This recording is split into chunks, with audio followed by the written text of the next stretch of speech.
Hey! This is JJ and Alex. I made a name for myself, I told you I won't be denied. As you wrap up your day, it's time to get your fix of the teams you live for and the sports you love. This is JJ and Alex, presented by G2G Bars on 97.5, the KSL Sports Zone.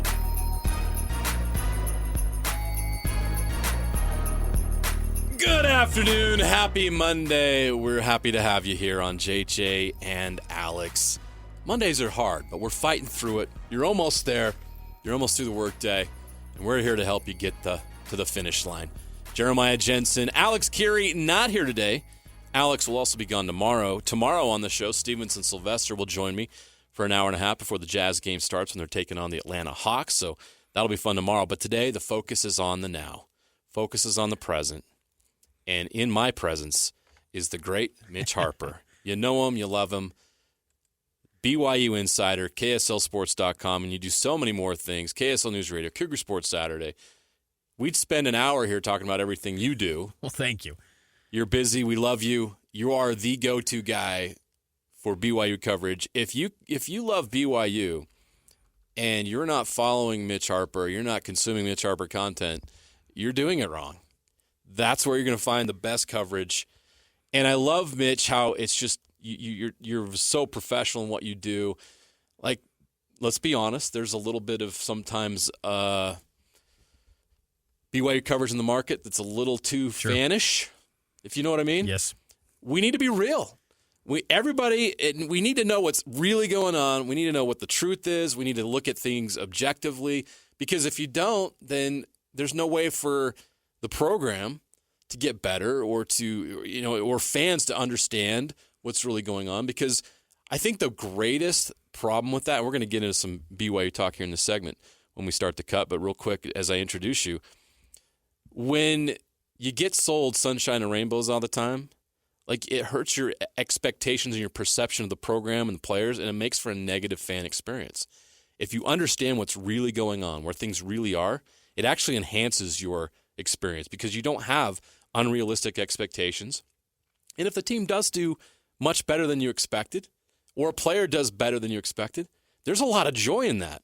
But on the other side, there's a lot of misery. And I see sometimes, well, it's not just BYU, it's all fan bases deal with this, is there's just this like misery when things don't work out exactly how you expect them to be.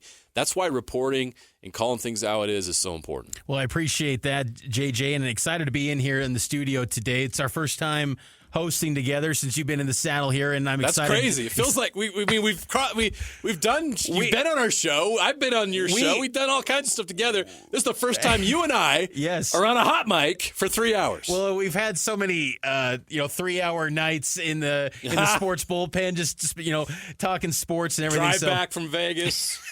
We've had adventures over the years. We have, but with BYU and all the commentary there, I appreciate that because you want to give it to it straight, and I think that's what we'll be doing over the next couple hours here, talking a lot of different topics with BYU, the Jazz, NFL, so much to get to because people want to know the truth more than ever in society in all facets, whatever they're interested in. They just want to know the truth. They don't want to be sold a bill of goods, and there's a lot of truth truths we learned over the weekend. A lot of these teams locally here in the market. So excited to dive into all of it with you. We got a lot to talk about today. The Jazz got a win last night. We got to see Victor Wembanyama. He lives up to the hype. Yes, he does. does. We'll dig into that. We got our weekend warriors. We're going to break down NCAA tournament projections. We're almost in March. It's time to get serious about college basketball. March is almost here. We're going to break it all down with the local teams. We got college football way too early. Conference title odds in the Big 12. As I mentioned, Jazz, NFL Blitz. We're going to have a great time here on a Monday. But let's get it started with some BYU talk. If we got Mitch Harper in studio, we got to do that. Let's begin with the cut right now. JJ and Alex, 97.5. It's time for the biggest story of the day. This is what made the cut with JJ and Alex on 97.5, the KSL Sports Zone. Now, the timing for you to be on the show, Mitch, is perfect because spring football starts this week. And the weather felt like spring this past weekend. It's not going to feel like that next weekend and on the field when they take it to the field on Friday. But spring football is here. so we can kind of really turn the page in the next season. Spring football, look, is sometimes overhyped. It is what it is, and it's great. And if you're a hardcore fan, it's interesting to follow what's going on there, the development of your depth charts, position battles perhaps. Are some guys going to leave the program? There's some new faces, your first chance to see the new faces. So a lot to dig into. It's not actual games, but there is a lot of important things that happen in spring football. So we'll start there as you're beginning your coverage of spring football on Friday. And as we look ahead to it, what are you looking forward to the most? What do you want to learn about this team during spring football? Well, it's easy to point out, JJ, but I think we do got to start at quarterback for BYU because that position group is such a wide open deal. You know, Kalani Sitake said a couple weeks ago that he has no idea who that starter is going to be. And, you know, that could be coach speak, but I tend to believe him because I don't think he's attached to anyone in this quarterback unit right now, and he really wants to see everyone compete. You've got Jake Retzlaff, who comes back after starting 4 games last year. Gary Bohannon, who's a transfer from Baylor, USF. You've also got a former Western Michigan quarterback, Trayson Bourget, who comes in as a walk-on. And then you got some freshmen, and Noah Lugo, and you've also got Ryder Burton, and Cade Finnegan's a returning Letterman. So there's so many guys, but what makes it so interesting about this quarterback battle is that there's no hot shot, high-profile recruit that feels like the next big thing. And to me, it's kind of the weakest grouping of quarterbacks that I've seen in a quarterback battle at BYU since about 2002. I went back and looked at some of the quarterback battles over the year, and that was with Brett Ingeman and Matt Berry, and that was a losing tenure and we saw of how BYU that went. football. And we saw how that went. And in a 16-team Big 12 where this is a much improved league when it comes to quarterback play, that position has to get right because if it doesn't give you promise, if you're Aaron Roderick and Kalani Sitake, you got to go shopping in, post-spring transfer portal window. And I think that quarterback position is going to be analyzed with a fine comb because they need to get it right there. And if they don't, another losing season is going to happen for BYU. You have to have great play at quarterback to win in the Big 12. If you have that many quarterbacks, you have none. Yeah. We all know how the saying goes. If you've got 2 quarterbacks, you have none. Now, if you're BYU and you've got, 8 quarterbacks, and they have none right now. And that's the feeling I'm taking as I go in there. I can't look at one guy and say, he's the man. That's the guy that's going to shine. He's going to stand out. You usually always have an idea. You don't know, especially when we have quarterback battles. You remember Zach Wilson? Yes. And there was a quarterback battle there, even though he was the entrenched starter, because there was Jaron Hall behind him, who was a really good talent. So as good as Zach Wilson was, he was being pushed by Jaron Hall. That's a great quarterback battle. That's the kind of quarterback battle you want to have on your team. They don't have that.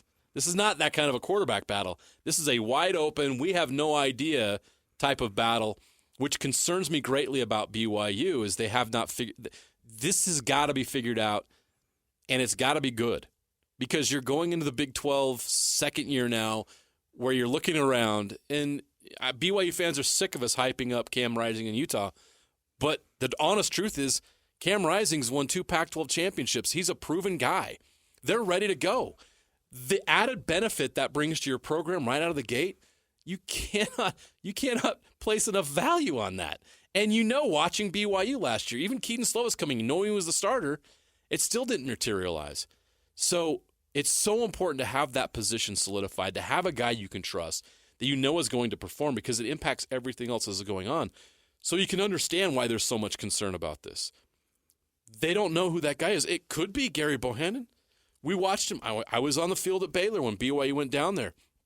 I thought he was as good as Jaron Hall in that game. Obviously, that's not a consistent thing he was able to put together, and the injuries came up. I know it's there. I know he has it. But if you haven't seen it for 2 or 3 years, you can't believe it. Jake Retzlaff, there were moments like, okay, he's got some skills. He's got certain things. He's mobile. I like that. But the costly turnovers and what was that kind of throws gave you pause. And then beyond that, we don't know any of these guys. We don't know what they could do. They're not proven. Cade Finnegan's played in some games. Didn't go well at Boise State. I don't know. There's just too many I don't knows, Mitch, and that's why there's reason for concern here. It is concerning, and you look at Kalani Sitake's best teams. He's heading into his 9th year already, which is crazy to think. Wow. His best teams at BYU, 2016 with 9 wins, 2020 with 11, 2021 with 10. The common theme, NFL quarterback Taysom Hill, Zach Wilson, Jaren Hall.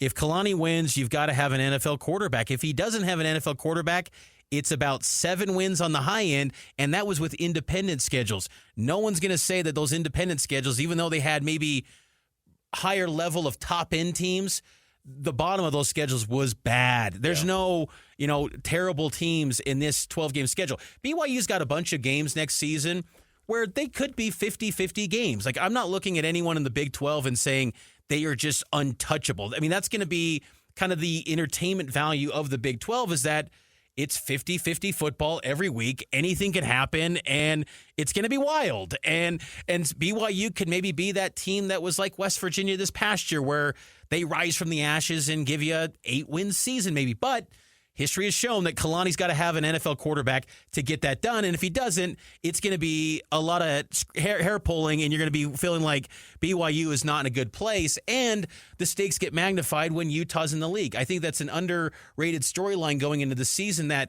now you are in the same league as your most heated rival. There's no debate about, like, this is the rival. Like, no, it's Utah. That's your rival in the Big 12.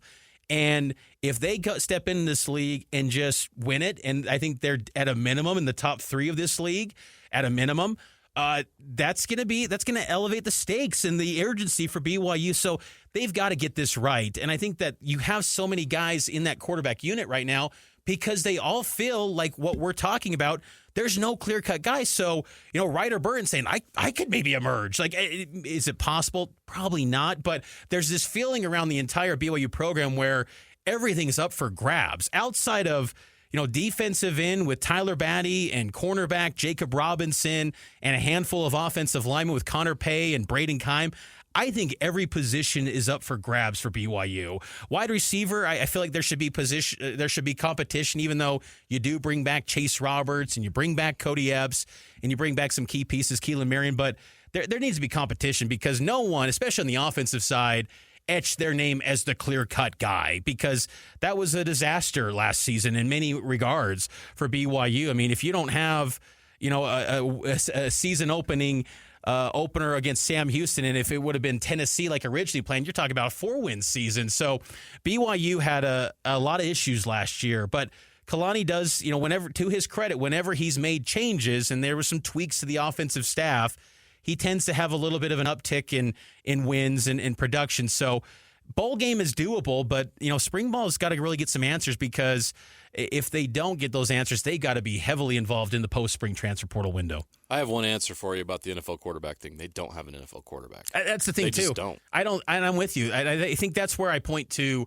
back all the way to 2002 because in that stretch, that if for people that, it's a history lesson in a way. It's ancient history for many people now, but that was a stretch where BYU was on a 3-year losing skid with Gary Crow, and they had no NFL quarterback, and then John Beck in the later stages emerged and became the guy, and he went on to be an NFL QB. And then from Beck became Max Hall, and there's been a stretch of really good quarterback play in the last 2 decades for BYU, a lot better than I think people realize. I think so many times they just turn to the 70s and the 80s when it was the heyday of BYU quarterback play, and it's still the gold standard. But, man, BYU's had some really good QBs in the last 15 or so years that have played in the NFL and won NFL games.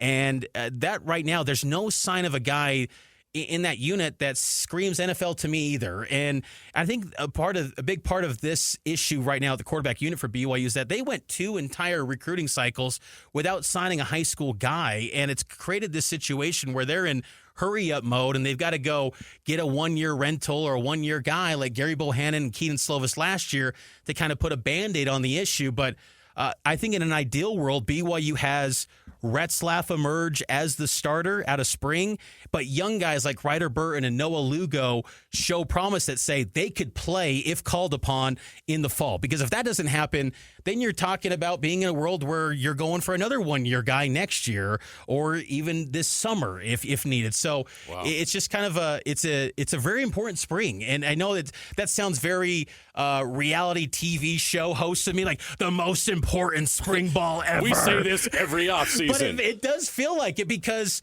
look, I mean, you go back-to-back losing seasons. I know Tom Holmoe told me that Kalani Sitake has no hot seat right now. But, I mean, the standard should still be at a high level, I would imagine. Like, BYU football's, in the top 10 in wins over the last 50 years. They know winning football down at BYU. And just because you're in the Big 12 doesn't mean that standard should be lowered. So you got to still win games. And that's the challenge in front of BYU, to get those answers, to find those guys that are going to go win those ball games coming up in the fall. Well, not to be too negative here. We're just being honest about the quarterback position. It is a major concern. There are reasons to be positive, though, and there's a lot of other things going on. I love what Jay Hill's doing with the defense. I thought you saw improvement last year in the defense. It wasn't as much as you probably like. I don't think the pass rush was as good as it needed to be, but it was a little bit better. Does that get even better this year? How much better can that defense be, and what do you want to see in spring that will confirm that to you? I think they're going to be a top 4 defense in the Big 12 this year. Okay, and I think that's positive. I think they're going to take a huge leap. I feel like the addition of Jack Kelly is going to be an instant impact, plug and play. He's a starter, and you pair him up with Ben Bywater, maybe Ace Kafusi as another linebacker. I love the talent at linebacker for BYU. It's back to being, where you feel like you're 3 deep, and that's where BYU should be. You still got Harrison Taggart coming back, former Corner Canyon, Oregon guy.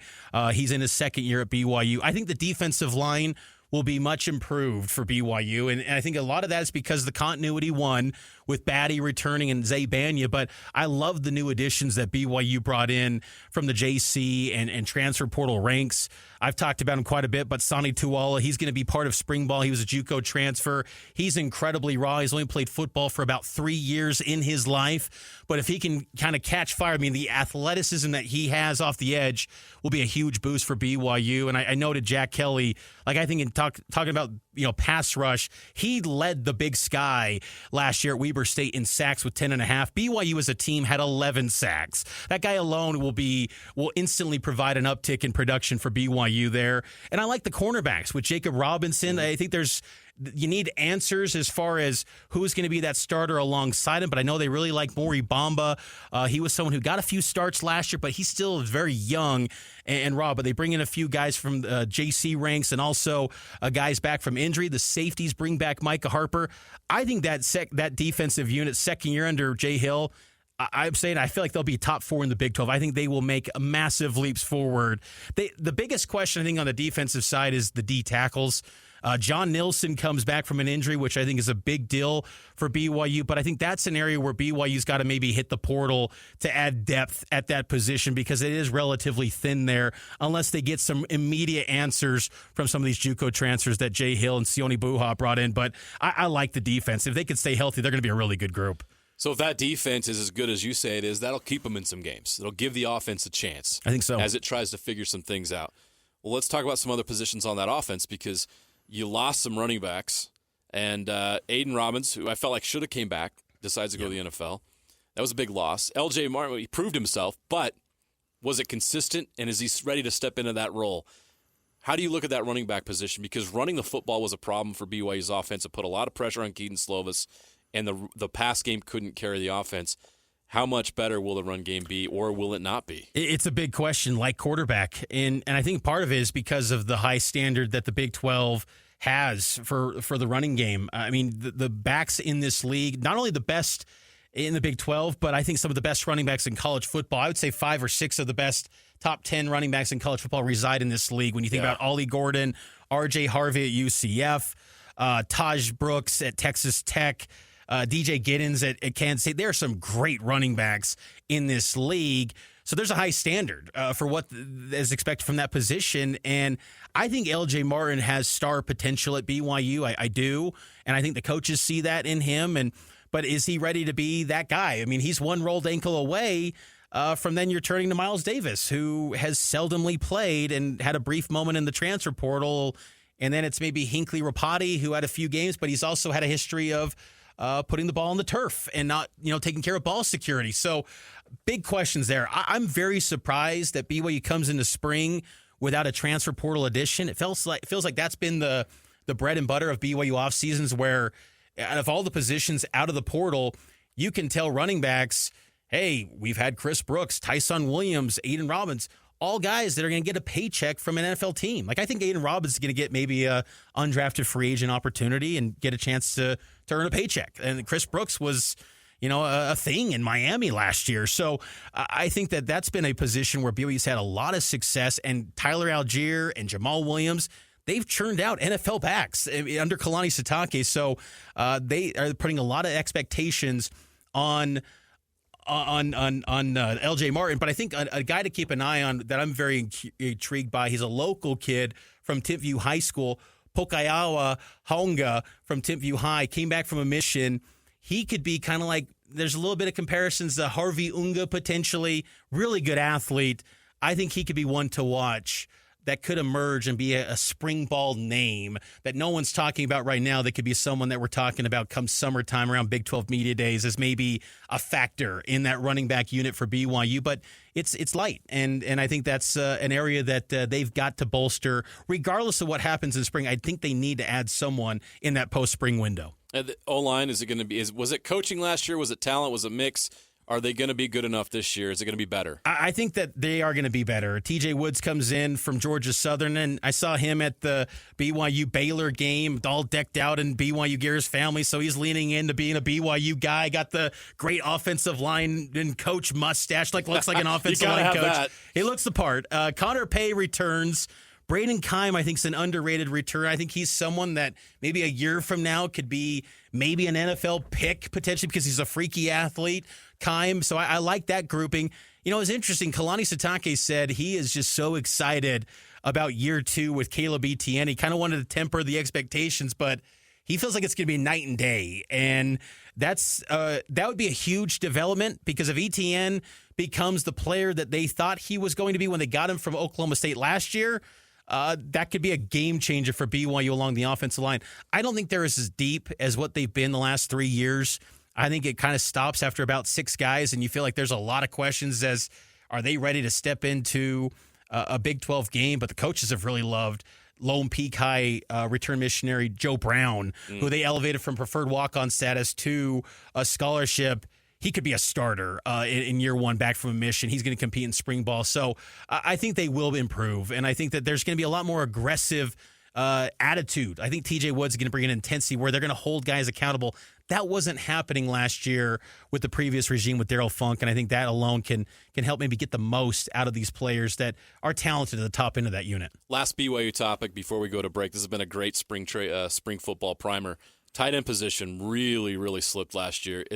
Can they find somebody in spring that can emerge there? I think so, and I think that the 2 guys that I'm really curious on are Jackson Bowers and Reiner Swanson. One, because of their decorated high school careers, 4-star prospects. I mean, you name a school, and they got offers from them. They got SEC offers. Reiner Swanson's a 17-year-old kid, comes in from Laguna Beach, California, turned down Texas, and he was heavily considering Texas, but it was just the pull of BYU. There's still that appeal for LDS kids to play at BYU. So that was a big win for BYU on the recruiting trail, but also Keanu Hill switches over from wide receiver to tight end. Keanu Hill's about 235, 240 pounds. He was struggling to keep off the weight. That was one of the big reasons why they switched him over to tight end. If he can continue to run the same type of routes that he had as a wide receiver at the tight end spot, he could be a factor, but I just haven't seen it consistently from Keanu to say he's going to be the guy. I'm looking more to Bowers and Reiner Swanson to be those guys. You also bring in Ethan Erickson, who's a returning letterman, and also Anthony Olson from Olympus, who I really like, could be a name to keep an eye on. I've been high on him for the past couple of years, but still kind of learning the game of football. He's in his 3rd year at BYU. I think he's a really good athlete and could earn some playing time this season. That is a great primer for spring football for the BYU Cougars. It begins on Friday. Mitch is going to be all over it. Be sure to watch his coverage and consume his coverage in all the different media formats, social media, KSL News Radio, right here on 97.5, the KSL Sports Zone. He's all over the place, Mitch. That's great. Look forward to another spring football season getting underway. We've got to take a break. We will be right back. JJ and Alex, Jeremiah Jensen, Mitch Harper, 97.5, the KSL Sports Zone. Ladies and gentlemen, You're locked into JJ and Alex. yeah. with the insight and analysis on the teams you can't live without. Presented by G2G Bars. This is 97.5, the KSL Sports Zone.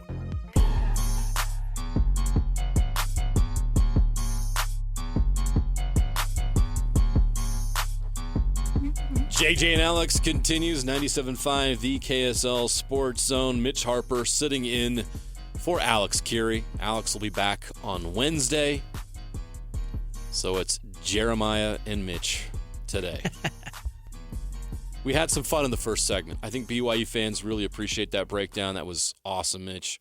Every detail about what we're looking forward to seeing here with the BYU football team as spring football begins on Friday. I can't believe spring football is already here, but it is. The Cougars get started, and there was a lot of questions we have, which kind of makes it interesting and fun. I think sometimes, we all want to have answers, and I think when you have more answers than questions, you're set up for success. But at the same time, I think there's some real opportunities there on that BYU football team. You mentioned a lot of names that could emerge. It doesn't. I say that they don't have a quarterback. Well, maybe they do. We just don't know. Yeah. And based on what we've seen so far, based on what we know about the roster, I'm sorry. There's nobody on there that's proven themselves beyond Gary Bohannon, who has had a significant injury that he's overcoming. Is he going to be the same quarterback he was before? Where's the arm strength? Where is he as far as, as a quarterback, having gone through all those things? We haven't seen it. We just don't know. And I think that's why there's doubt. And I think hopefully BYU fans understand that's not us sitting here being negative, like just ripping BYU. It's just where they're at with that position in a league that's loaded with quarterbacks. You talk about the top end of the Big 12 next year, Mitch. There's some really good quarterbacks in the league. There is. And Cam Rising's near the top. Shadur Sanders, I think, is the best in the league. Colorado. Even Rocco Becht, Big 12 Freshman of the Year last season, coming back for Iowa State. Iowa State, I think, is good enough to win the league potentially. I really do. I think Iowa State could be a really a big factor in the Big 12 title race next season, especially with Matt Campbell once again coming back. They were the youngest team in the Big 12 last season. So quarterbacks galore in the league. Avery Johnson's going to be good at Kansas State. I like the league, the balance of it, and BYU just seems to be this team. What hurts BYU is that they don't have answers at quarterback, and they also just don't have an identity in this league. Like I point back to West Virginia last November, and look, it's just media talk, but it was like a first impression sort of deal. And some of those West Virginia media talking heads were almost saying BYU might be the new Kansas of this league. And I'm thinking, like, what? The new Kansas? Like the Kansas that was a one-win team, but there were stretches last year where BYU looked like that team. And as many moments as Retzlaff gave you, and there was a few, he ultimately finished 0-4, and he had chances to win that job and say, I am your leader. Follow my lead. I'm putting the team on my back. Let's go. And he just couldn't get it done. And look, maybe it's just a case of he needs more snaps and more opportunities. And I do think he's the favorite right now to win that job, but it's a byproduct of you didn't get anyone that has a resume that says he is going to get pushed, and if he wins this job, you're going to feel a lot better about him winning it because there's so many good options around him that he rose the occasion and got it. It's more of a case of, well, he's got the most experience returning working with Roderick. He probably should get the nod. And that's not the best world to be in a league that's ripe for opportunity where that's what makes the Big 12 fun next year and in the years to come. Everyone's in this chase with a 12-team playoff and to this push to become the new standard, the new brand that elevates the Big 12. Like, everyone's chasing that. And why can't you have that dream in Provo? Everyone's having it in Morgantown, Lawrence. Everyone from this whole league, they're thinking they can be that team. And it's just like there's a window that's being missed if you can't get that quarterback spot right. Yeah, and you simply just mentioned all those names. And there's even more guys in the league. You didn't even mention Jalen Daniels of Kansas, right? Yeah. He was the preseason player of the year last year. Injuries derailed his season. He's back. West Virginia's got an entrenched Garrett quarterback. Green. There's just so many good players at that position in the Big 12. BYU's got to have somebody step up. If you want to be the best, you've got to have a quarterback that can compete with those names we mentioned. Until BYU answers that question, there's going to be some doubt. As far as doubt goes with MLB expansion, there's no doubt that Salt Lake City has stepped up. And let's give some credit to Big League Utah. Yes. Steve Starks, the CEO of Miller group has done a great job. The Larry H. Miller Company stepped up. They're ready to go. And everything is in a great position because of the work that Starks and that whole group have done. And right now, from all the reports we've heard, it's looking like Nashville and Salt Lake City are in the lead. The only problem is the MLB hasn't even started any kind of formal expansion process. So we're probably 6 years away from that happening officially. And the names or the cities that are going to be named, probably, 28, 29 if that's the case. So we're looking at another 4 years that things could flip-flop, things could change, or things stay the same. But I know you're following the story. You have interest in baseball. You love the sport. What is your excitement level about the possibility of a team here in Utah? And are you worried that we can't have nice things and the rug's going to be pulled from under us? I think this is going to get done eventually. And I mean, the fact that I'm very excited, first off, to answer your question, I think that it's would be just a huge thing for this market to have a pro baseball team, filling the summer months and giving another entertainment option to a market that just, quite frankly, I think people love sports here more than most markets. It's not a passive market when it comes to fan interest. Like many Western markets, like this market cares about its sports and they lean into it, especially when there's a winner.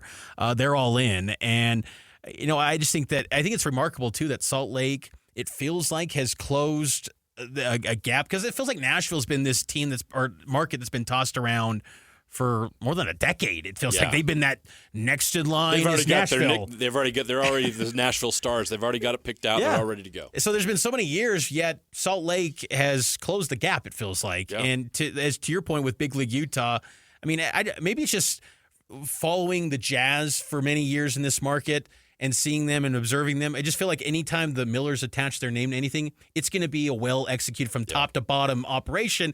And when they're all in on something, I have a lot of trust that it's going to get done. And that's what gives me hope. Like, it's not some group that we're not familiar with. Like, we know the nuts and bolts of how the Millers operate, and that's a dang good product that's going to bring consistency. It's not going to be a volatile product. Like, I mean, the A's, if we wanted to see them here in Salt Lake, that's a volatile franchise. You just never know what they're going to do, and it's caused so many headaches, and they've never evolved, even though they've had great players over the years, and they've had moments and seasons where you feel like they're maybe the best in the AL, and they never get it done because they're just and fire sell the product. Right. And whereas this group will be in it to win, and they will want to put out a product that consistently competes at a high level. And I think the entertainment, the amenities, I think it's all factored in. And I think that's why it'd be foolish for the A's not to come here. And then it can be that great audition to say, hey, Salt Lake is primed and ready to have an MLB team, because people here in this market, they want more sports entertainment options, and they're craving that. So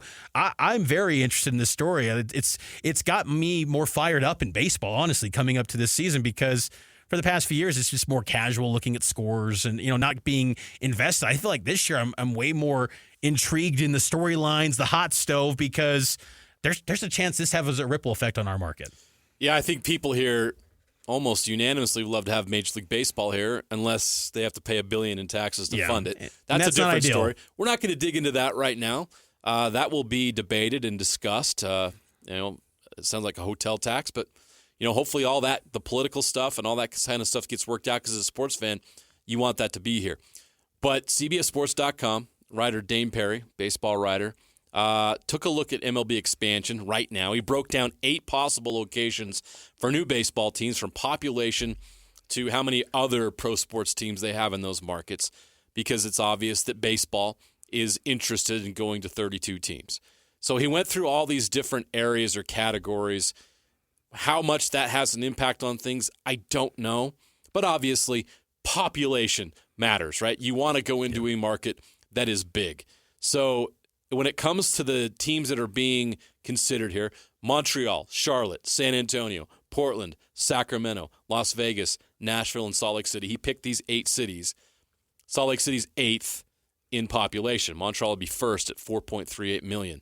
So Salt Lake City comes in 8th as far as population goes. How about media market rank? This is interesting. Sacramento, 20th. Charlotte, 21st in the country. They are second. Portland, 23rd. Nashville, 26th.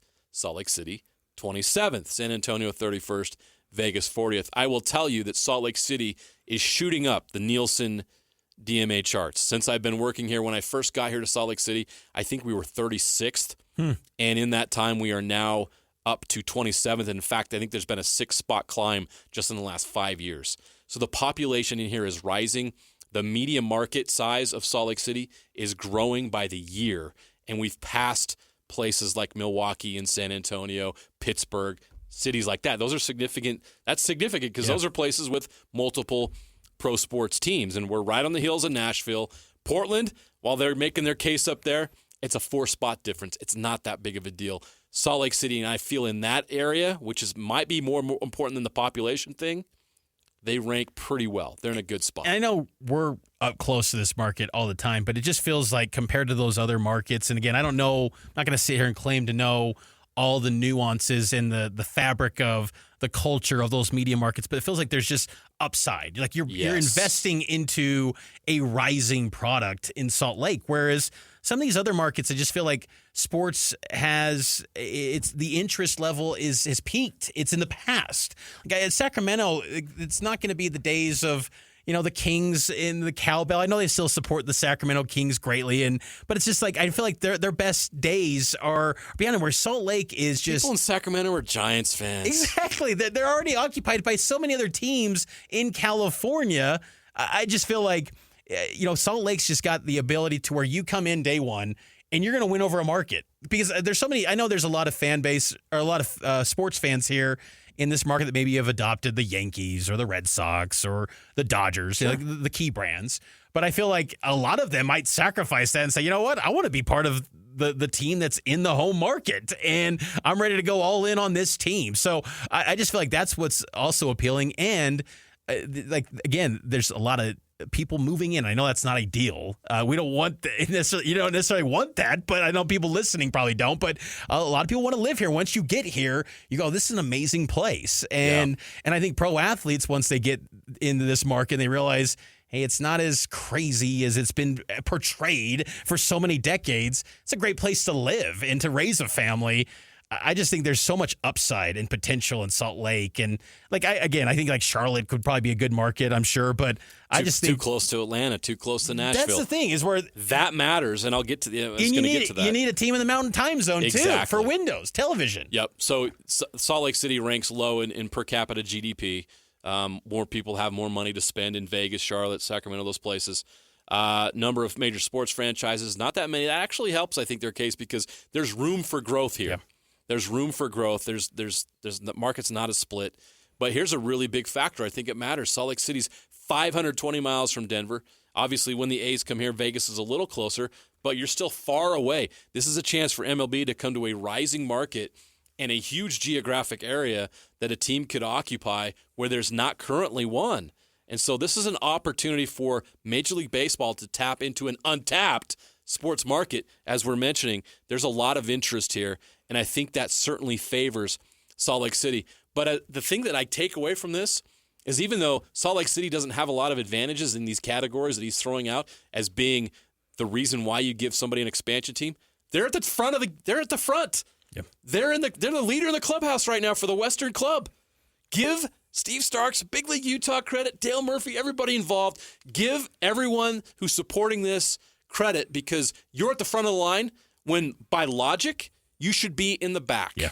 That's awesome, and that's why this is so promising. And Big League Utah and this situation is great for if you want Major League Baseball in Utah. Things are looking really good, despite some of these challenges that might be the perception of people outside of here. But obviously, Major League Baseball, Rob Manfred, know what's going on here with the efforts that are being put forth. And ownership's in place, the stadium site's in place, and the public support is in place. So Utah's well ahead despite the odds. All right, this week on Win Ticket Wednesday, we're giving you the chance to win tickets to see Santana at Utah First Credit Union Amphitheater on August 21st, 2024. So that's Win Ticket Wednesday coming up. Santana, Utah First Credit Union Amphitheater on August 21st. And you can look forward to that. As always, JJ and Alex is brought to you by G2G Bars. With all natural ingredients, no preservatives, plenty of protein, G2G Bars are perfect for anyone who needs a tasty and nutritious boost. And it's also brought to you by the great people at Trajan Wealth, your local financial fiduciary.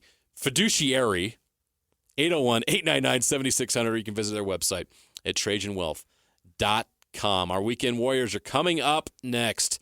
JJ and Alex, 97.5, the KSL Sports Zone. Your home for the best coverage of the Jazz, Utes, and Cougars is right here on The Zone. This is JJ and Alex, presented by G2G Bars on 97.5, the KSL Sports Zone.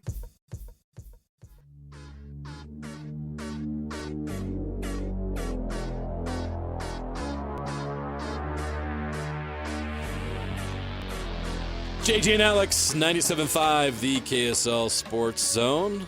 Hope you're enjoying your Monday as you come to the end of your work day or wherever you might be today. Thanks for making us a part of your day. Jeremiah Jensen sitting next to Mitch Harper, who's filling in for Alex Carey today. Mitch Harper, the Cougar Sports insider for KSLSports.com and KSL News Radio. You're everywhere. You're what I would call, Mitch, a weekend warrior. Yes. Nobody works harder than you on the weekend, which is a perfect segue into this segment. It's Weekend Warriors time. It's brought to you by Gillette Heating and Air. Right now, get sensational. Sorry, it is sensational, but it's also seasonal maintenance done on your furnace for only $59. See GilletteHVAC.com to make an appointment. Gillette Heating and Air. All right, Weekend Warrior, you got a good one. I do. I don't know if you caught this. I did. NFL, do I say future NFL Hall of Famer? Oh, now we're getting into a debate. Okay. So I love Cam Newton. What I love about my quarterbacks is I want them to be good, I want them to be entertaining, and I want them to be interesting. And he was all three of those things in his prime. He was an MVP. Yep. So got to a Super Bowl, didn't win, but he was there against your Broncos. Dan Marino did the same dang thing, and Dan Marino's one of the all-time greats. Is Cam Newton a Hall of Famer? Is Matt Ryan a Hall of Famer? Yes. I think so. Was Matt Ryan better than Cam Newton at any season in his career? No. I think I'd go Cam Newton Hall of Fame. See? I think that I can't put Matt Ryan in the Hall of Fame without putting Cam Newton in the Hall of Fame. They were playing during basically the same decade in their prime, right? Well, and after the weekend, I'm ready to etch the bus after seeing this epic video. Okay, so Cam Newton, he's hosting a 7-on-7 football camp. So these high school 7-on-7 camps, he's hosting in the Atlanta area. About 5 or 6 men suddenly attack Cam Newton over how these games played out and the trash talking that took place. And Cam Newton is fighting these men by his lonesome. I mean, the guy carried Auburn to a national title on his back. The guy can fight on his own against 6 men, and he's got the kind of the silly hat, the style, the fashion that he's typically known for. Of course he does. While fighting. Insane video. A guy that was, because many people wondering what caused this fight. Well, apparently someone that went after Cam, he said that Cam was in his car yelling and talking a lot of smack, trash talk. He was coaching one of the 7-on-7 teams, and just nonstop trash talk from Cam Newton, leading these other coaches to then want to fight him, and Cam stonewalled him and basically held his own against 6 men. So my weekend warrior embodied the warrior word. Cam Newton just fighting off 6 grown men at a 7-on-7 football camp. Cam Newton, literally a weekend warrior. My goodness. Not the only time it's happened to him, too, where he's getting in these fights at football camps. What apparently, the heck? Apparently, he's just a trash talker, and it causes these other coaches to want to brawl and fight over youth sports. You got to love that, right? That is just bizarre. I tell you what, though, Cam Newton is always interesting, always entertaining, always fascinating, even in retirement now. Oh, yeah. If he's, I don't know, is he officially retired? I don't know, but he is definitely not playing. He's a YouTuber in the NFL right now. He's okay. Well, he's a YouTuber. There you go. And he's saying Brock Purdy. I mean, even Super Bowl week, he's like 10th best player. He's in the headlines. So Cam Newton's always interesting. I like Cam Newton. Sorry, I'm not going to apologize for that. Me too. I love Cam Newton. So do not mess with Cam Newton. He is still a strong man. My weekend warrior, not as funny, not as interesting. But very inspiring. I love the University of Utah women's basketball team because they have been through all kinds of adversity this season, lost their second best player to injury. They've had all kinds of up and downs. They've had some bad calls at the end of games that screwed them out of wins. I said it, that screwed them out of wins. And they still have continued to fight. They got embarrassed on national TV Thursday at UCLA. What do? 2 days later, they bounce back, and they beat 7th-ranked USC on their court. Alyssa Peely, 23 points, 9 rebounds against her former team, and the Utes bounce back. They have 4 top 10 wins this season, most in the country, and they're fighting to get one of those top 4 seeds in the NCAA tournament, which would mean they would host, again, back-to-back seasons. They're well on their way, but the Utah women's basketball team, once again, a great story this season. They're headed to the NCAA tournament here very soon, and we will see what they do once they get there. But they've got 1 week left in the regular season, and they're off to Vegas. They faced a total gauntlet. Pac-12 women's basketball is elite this year. I mean, I think 8 of the top 25 teams are from that conference. Yes. So they've had a lot of losses, and some of them blowouts, and you think, what's going on? Is it panic time for this team? Or are they not living up to it, even despite the injuries? But I just think it's the Pac-12. Like they're loaded on the women's side this year. It's not like the men where it's 2 teams dancing. Like no, the women's are kind of the gold standard of basketball. So it's been a real gauntlet. And they could still, like I said, get in that top 16. And Alyssa Peely continues to dominate. She is a heck of a player. Might be. I mean, you can make a case she's the best just basketball player in the state, like men's and women's. So she's outstanding. She's a heck of a player. Yeah, Dylan Jones, obviously, but Alyssa Peely, what she's doing, and she's going to be in the WNBA, which is pretty cool. They played South Carolina, number 1 and undefeated South Carolina this year, only lost by 9, held their own in that game. They were in it the whole way. So the Pac-12 prepares you for the NCAA tournament. They could very well make another deep run, as they did last year, to the Sweet 16, eventually losing to national champion LSU. We got to take another break. We'll be right back with NCAA tournament predictions. Speaking of that talk, nice segue into what we're going to be talking about next. BYU, Utah State, Utah, even Weber State. Where do all these teams fit right now? What do they got to do to get lock status? What does Utah need to do to get off the bubble? We'll talk about all of that coming up and more after this. JJ and Alex, 97.5 DKSL Sports Zone.